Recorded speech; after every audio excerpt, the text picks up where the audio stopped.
voici une calebasse. Donc c'est de la même variété qu'une courge, qu'un butternut, qu'un petit marron, sauf qu'on va le faire sécher et en séchant, on a deux choses. Ça devient dur comme du bois et puis ça va sécher, ça va se déshydrater, la chair a disparu, il reste que les graines à l'intérieur.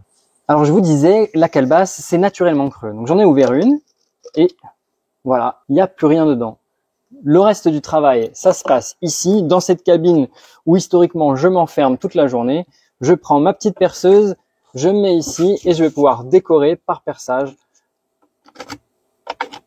ainsi de suite. Donc une pièce comme ça, c'est entre 700 et 1000 trous par exemple. Calbaterra est né d'un double désir. Le premier, c'était de mettre au centre de mon quotidien finalement mes valeurs, c'est-à-dire essentiellement l'écologie. Et le deuxième, c'était un désir de liberté. Et ça a commencé assez modestement finalement. Lui, c'est Bob et il change tout. Je vous ai montré tout à l'heure, je fais tout à la main. 2024, 2 millions de trous, j'en ai eu pour 6 mois de tendinite. Alors Bob, lui, il fait pas tout le travail non plus. Il faut lui préparer la calebasse, il faut nettoyer la calebasse. Mais lui, on lui a transposé finalement un peu moi ma démarche artistique et il va venir me faire tous les petits décors. Donc assez paradoxalement, en fait, Bob, il change un peu tout et finalement, il me donne du temps pour faire du travail artistique.